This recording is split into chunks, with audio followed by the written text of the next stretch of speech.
Um, our next presenter is David Guthrie, and David's going to have some pretty good insight on what's going on in the precision ag world and the ag tech world. David is a partner with KPMG's enterprise practice with a focus on agribusiness, food processing, manufacturing, and not-for-profit clients. Based in the Fraser Valley, and we know that there's some issues there, so let's keep our fingers crossed for David as well as these weather issues go on. David is a national agribusiness leader for Canada. His clients include dairy and poultry farms, horticultural nurseries, field crops, food processors, marketing boards, as well as other owner-managed businesses and not-for-profit organizations. David is the past director of the BC Food and Beverage Association, Chilliwack, and part of the Chem Rotary Club and Chilliwack's Children's Foundation. Please welcome David. Great. Thank you very much for that introduction, Andrew. And yeah, before we kick off the introduction, as Andrew mentioned, we're in the heart of the Fraser Valley here. And again, a lot of thoughts are with clients and friends that are being affected by the floods throughout the Abbotsford, Chilliwack, as well as throughout the whole province of BC. So always in the back of our mind right now. And again, a lot of people are being impacted on this. So hopefully everyone is doing well out there. And so jumping into our presentation here, I'm just going to share my screen. So just give me a minute. And I was just joking with Andrew is that, the best way to fulfill a time slot is clunker around with technology to get it to work properly. So it's, give me a second. So hopefully everyone should be seeing the slides now. So yeah, so good morning or good afternoon, depending on where you are joining this presentation. As mentioned, I'm David Guthrie, partner with KPMG and lead our national agribusiness practice in Canada. I'm speaking today from the Fraser Valley in the unceded and traditional territory of the Stolo Coast Salish people.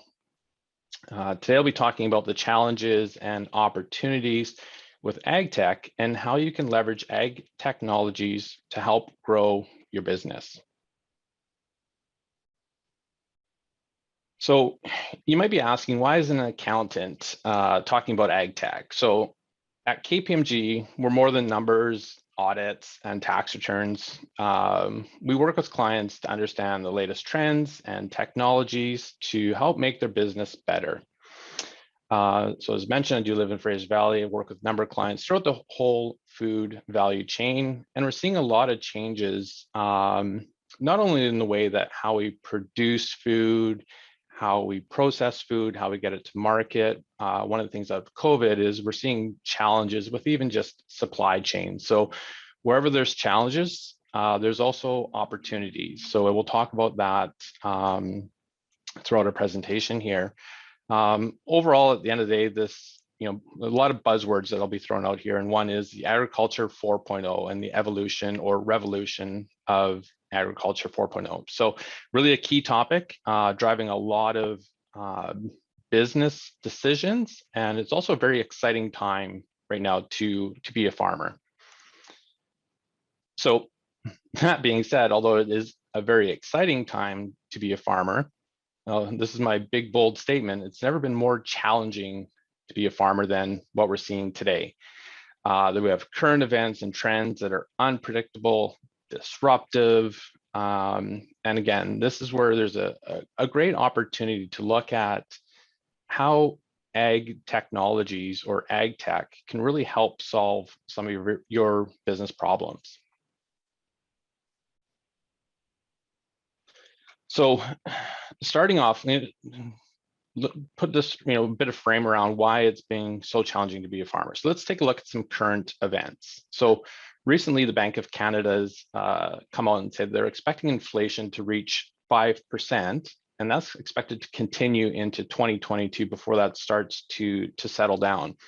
We're also seeing that same trend in the US, where they're talking 5%, 6% inflation. at the end of the day, this impact of rising input costs for farmers will challenge your bottom line profitability. And this is something that is really beyond your control. So along with inflation, we're also seeing interest rates going up, and that trend is expected to continue into 2022 as well.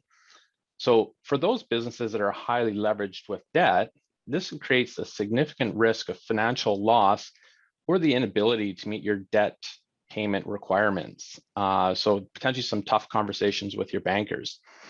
We've already seen this trend in certain ag sectors, and looking into the future, that's not going to be any easier, or we're still going to see a similar risks there.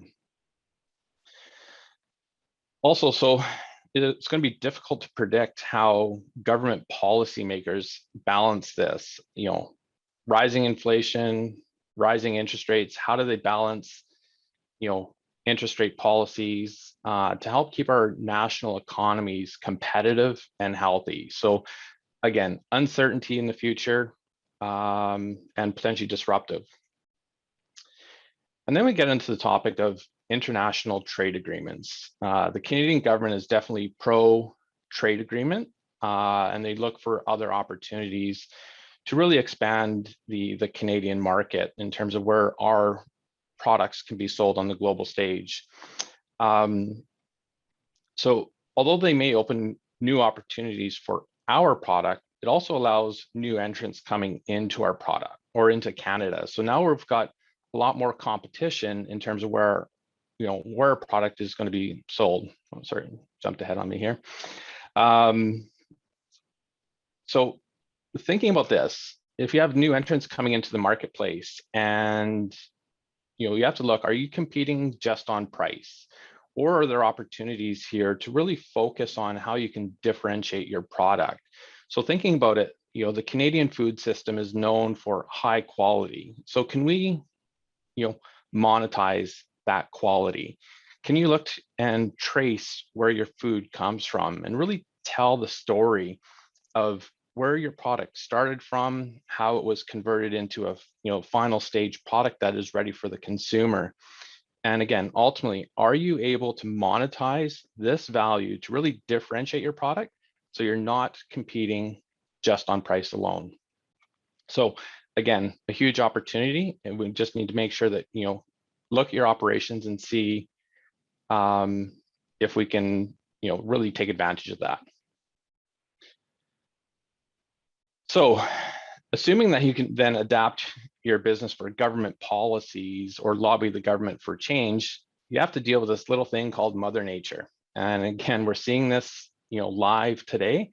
But climate change is affecting all businesses. We're seeing significant variations in weather patterns and the potential for crop damage, animal health. This is real, and the impact for bottom line for farmers is significant. As we've seen in Western Canada, and in particular the Western United States, like they've had severe drought conditions for more than 20 years. These changing weather patterns are contributing to the significance of wildfires or new weather phenomenons or terms. And been working with a number of clients in this field for a number of years, and these new weather terms that are coming out, like heat domes and bomb cyclones and atmospheric rivers, terms that never really heard before, but are really unpredictable, disruptive, and devastating, not only to your livelihood, but your operations and the supply chain. Particularly here on the Lower Mainland and Vancouver area, right now all the major highways into the Vancouver area are all cut off from the rest of Canada. So there is going to be some lingering impacts here of these flooding situations here. And this is something that, this is not going to be solved today, tomorrow. Again, these are lingering impacts. They're going to be with us for weeks ahead. Then we got to talk about global pandemics. And, we really need to be prepared for what the next global pandemic will be. We still see many industries that are still suffering from the COVID pandemic. And you don't have to look very far if you drive by car dealerships and you see a dwindling inventory of new cars and trucks for sale. It's pretty, you don't have to look very far to see what the impact of supply chain disruption can have just in day-to-day life. So bringing that to the food value chain, this is where we saw during COVID.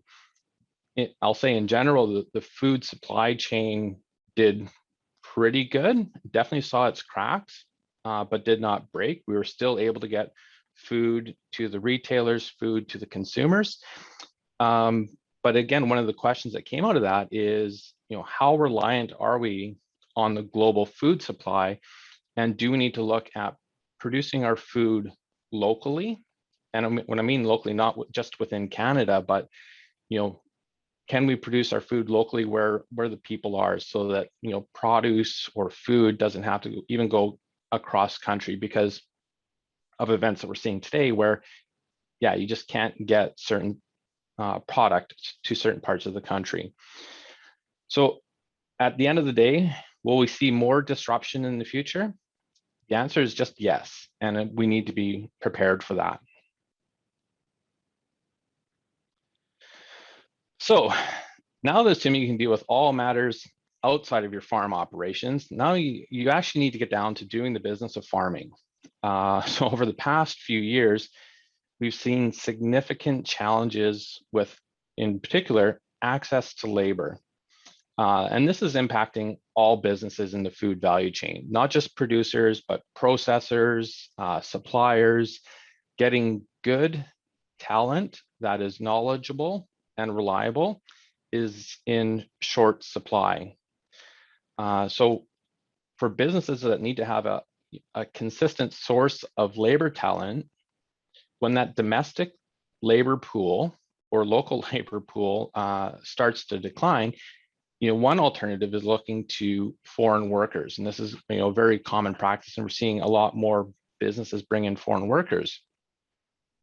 However, during COVID, we saw challenges with border closures and the ability or the inability to get foreign workers into Canada. So I know there's a number of farmers that were concerned of like, hey, great crop year, but how are we gonna get our product picked or harvested?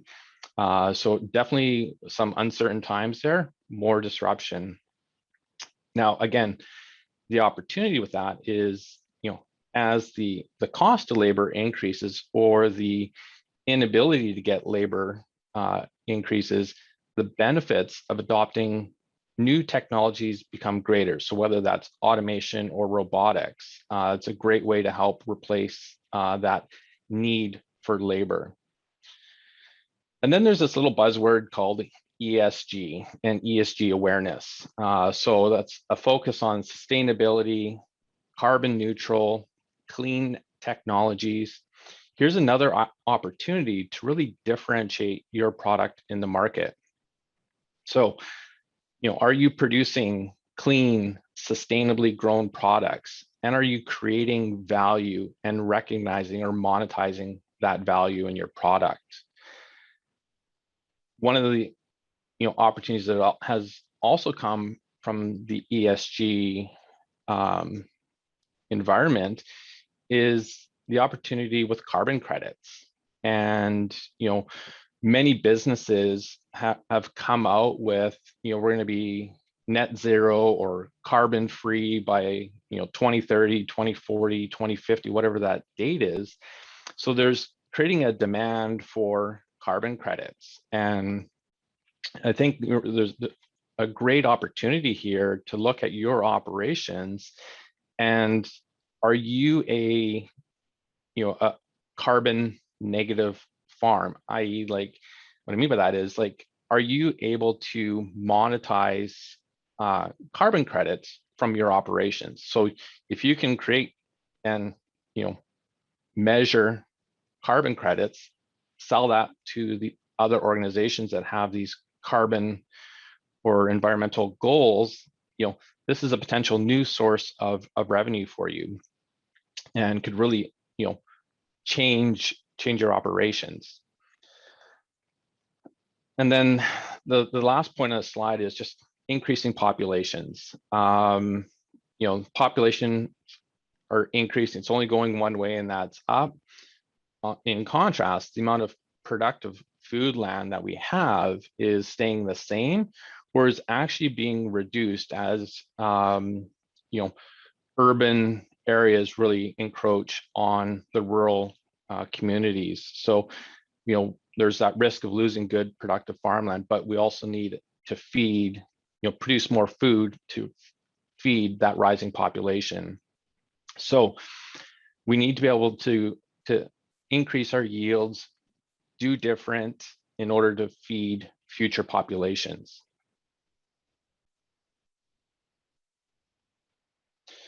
And the last couple trends and challenges that are out there deal with food safety and animal welfare. And if not already important for consumers, these will be key points that consumers will want to know about when they're buying your product. Know where the food comes from. Was it grown sustainably? Is it safe for consumption? And these are all trends that we saw coming out of COVID, and just the general awareness of where the food is coming from. So the Canadian food system, again, is one of the most trusted food systems in the world. And we need to make sure that we're capturing that value that's associated with trust and quality.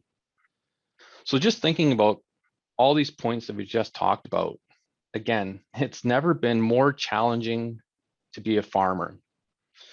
So let's take a look at, ag tech. And is this the opportunity for you to do different? So ag tech is one of those buzzwords that I think has really been brought to the top of the agenda of every organization in terms of, well, what are we doing with ag tech? What is ag tech all about? But ag tech is really nothing new. This is just ag technologies and the development of these technologies. You can even think about the adoption of the tractor as an ag technology evolution. So no longer they're horses and plows. We got tractors doing that work. So again, don't be afraid of the word ag tech. This is nothing new. This is just the development of and really evolvement of farming practices. So what does ag tech look like today? So again, I'm going to throw a bunch of buzzwords out here. Big data, AI, VR, AR, IoT, and machine learning. So again, big buzzwords, but let's just kind of break this down into a little bit more simple. So big data, this is just the amount of data that's available out there. And there's a tremendous amount of data being captured every day. And the ability to analyze this data and make timely decisions will help result in more efficient and effective farm operations. And IoT, which is just the Internet of Things, is just, think of it like sensors and cameras, are tools to help capture data within your operations. So really, these are the kind of one of the core functions of data collection that we need. Now, one of the key points here, and especially in Canada, we've got the commitment from government to really increase broadband internet in rural areas. And this is going to create a great opportunity to start connecting all of these devices in that data gathering scheme to really harness that data so we can start making better decisions and more timely decisions. So now you've got all this data out here. You've captured it. Now you layer on top artificial intelligence. And this is where it gets really exciting because now you're on the path of predictive capabilities. So now you can look at problems that are going to potentially occur weeks, months ahead, but you know it and you realize it today. So you can solve a problem of tomorrow, today. And the benefit of doing that is that you've detected it early before it becomes too late. And the savings that can be as a result of that practice can be significant, because you're not, wasting inputs, and you're actually continuing to maximize your yields. The other part of this is the VR and AR, so virtual reality and augmented reality. Again, this is just another layer, and we're starting to see this in general business, but also in agriculture businesses as well, where the ability to use these capabilities so that you're bringing the farm to you and not you out to your farm. And what I mean by that is, again, you think about it, if you're sitting in the kitchen boardroom, and you can put on some HoloLenses, or even on your computer, and then you can take yourself out into the field in real time without actually going into the field. So again, distance does not become a problem anymore with tools like VR and AR. So individually, again, these items can seem overwhelming and hard to understand how they can be applied in your operations. But on the next slide, I'll talk about some of the more commonly used technologies that we're seeing today. So again, on this slide, I've listed off a number of items here.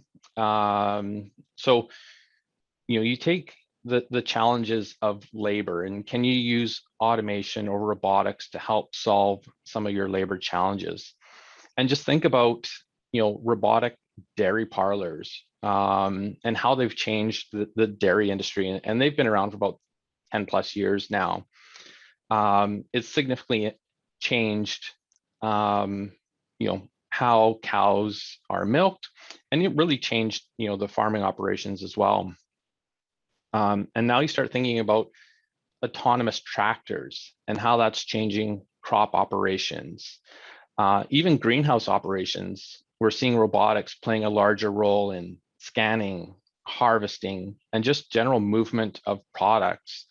The automation and robotics industry is continuing to evolve and come up with some great solutions for business operations.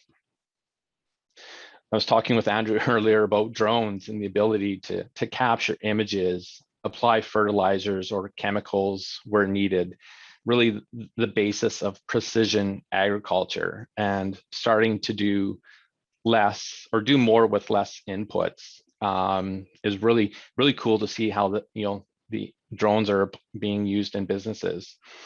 And then we have field sensors, which again, whether it's in a field or in a greenhouse, where you're monitoring crop health, and you can respond to disease or drought, even having sensors to monitor, soil moisture, so where to water, how much to water, and again, really, measuring the amount of inputs going into our fields. And again, this really becomes significant when you're looking at limited resources, and you can really just put them where they need to be put in your operations. And then we have indoor growing or controlled environment agriculture. This is a really a developing and interesting field.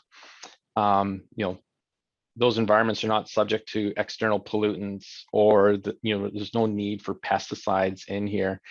And the great part is you don't need to put these facilities on your prime agricultural growing land.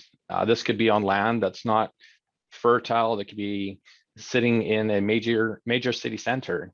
If you think about COVID and some of the high-rise towers in city centers that are just vacant right now, this is a great place to put a controlled indoor environment. So if you think about it, a restaurant can go next door to a tower, and they can just pick off some leafy greens that were just grown that day, and being served right there. So that supply chain length really becomes very small, and becomes right next door. So these are all examples where ag tech has allowed us to do more with less labor, less fertilizers, less chemicals, less land, This is sustainable farming 101. So these examples have all addressed various business problems and are really not significant leaps in terms of new technologies. These are all commonly widely used technologies today. So now we get into, this is where I find the really exciting part of thinking about what the farm of the future will be, how we're going to grow our food in the future, and it will be different.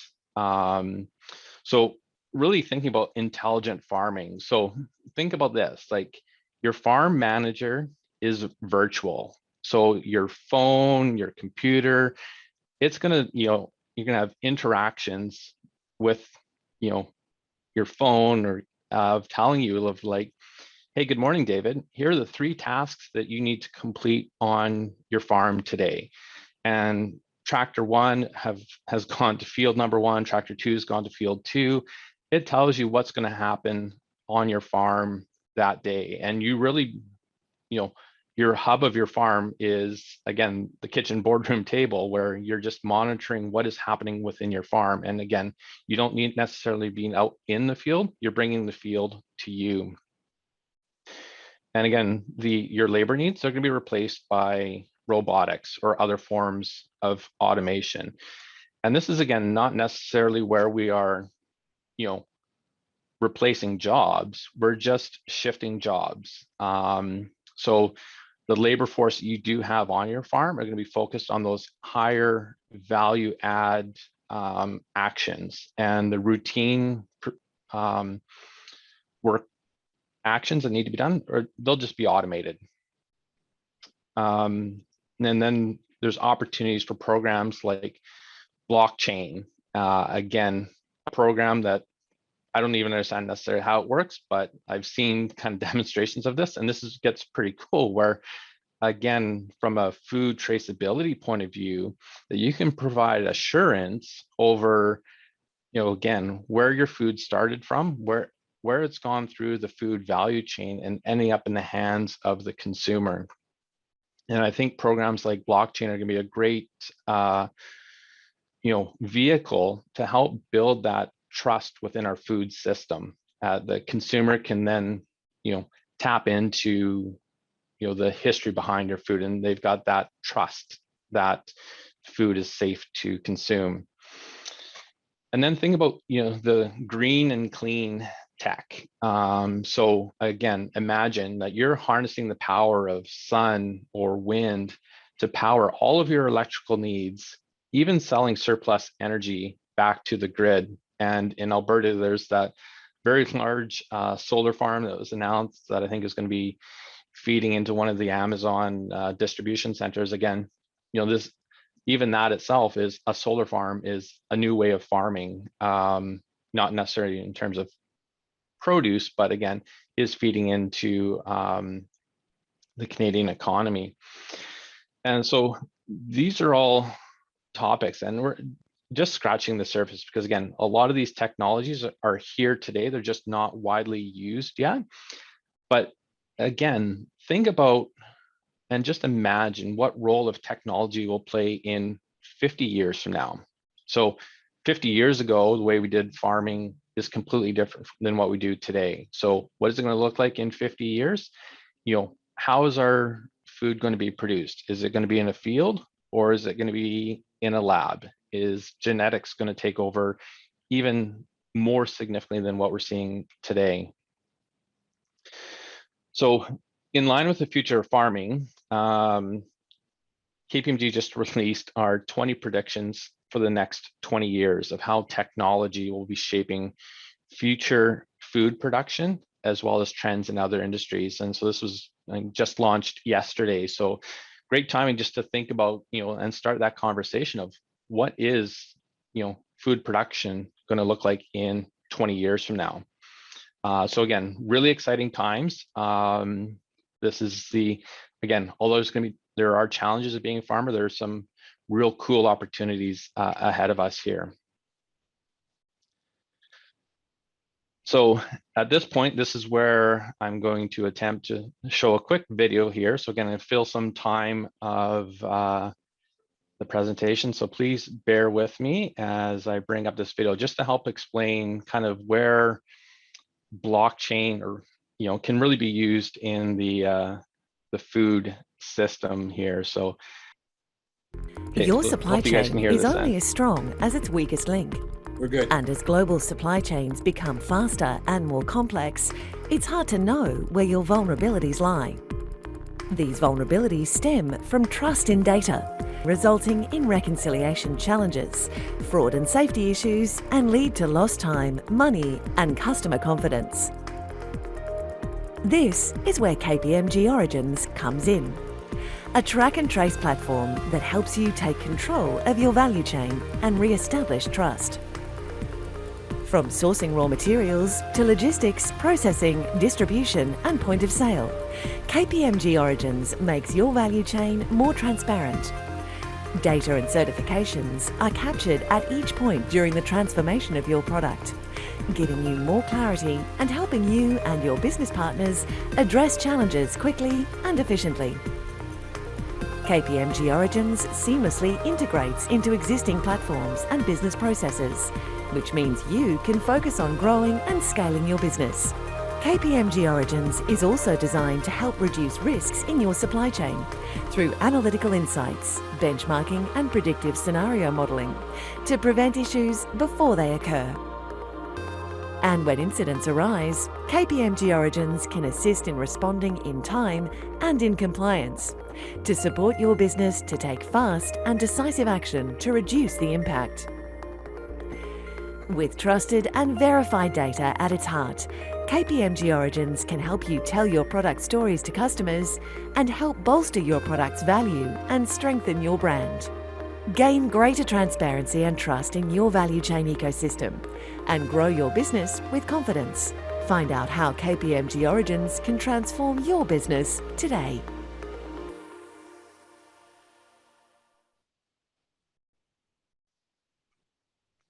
So hopefully everyone's back onto the main presentation here. So again, blockchain, again, this is a technology that's been around for a few years now, starting to get into the mainstream. But again, this is where really the opportunity is with us to start leveraging some of these new technologies going forward.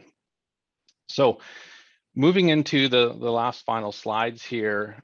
So why ag tech? So again, there's a number of considerations that, when adopting new technologies. So first thing is you need to have a business problem in order to use ag tech to get your solution. So unless you're this billionaire farmer that wants to have the most teched out farm out there, you really need to have this, a problem that you need to solve, because otherwise the cost benefit is just not going to be there. So some of the areas that we're seeing, again, we talk about like the difficulty attracting, retaining labor, the need to increase yields and productivity or increase profitability.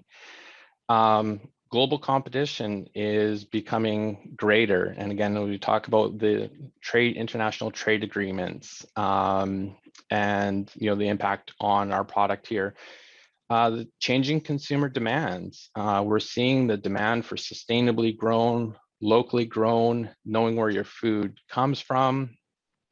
And really, this is the opportunity to start getting ahead of those consumer demands and really, again, helping to finding that ability to monetize that value of the food that you're producing.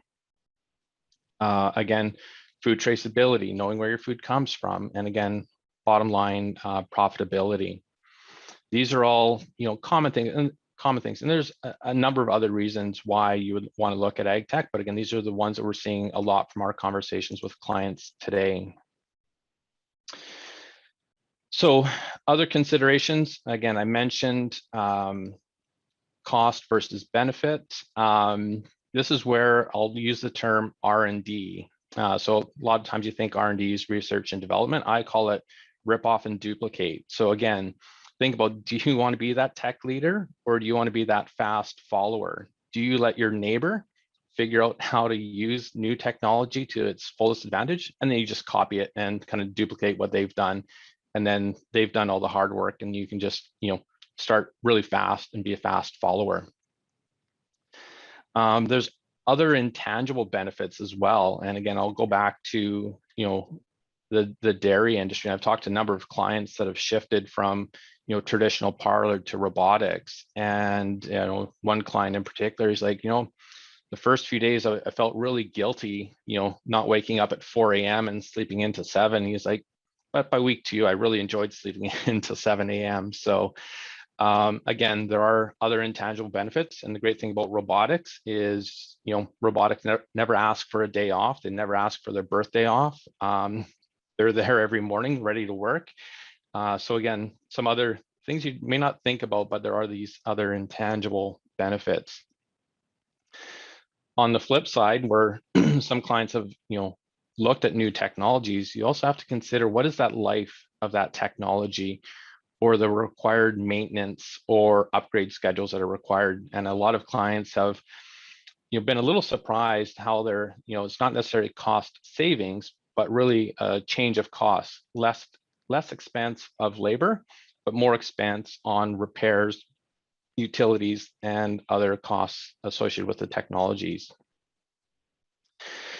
Some of the other, again, cool things that we're seeing in terms of trends is we're seeing this generation where, again, kids have grown up with iPads in their hands.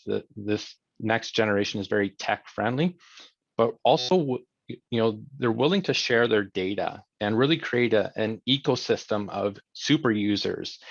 Again, sharing successes, sharing challenges, and really spreading that knowledge of success to benefit everyone.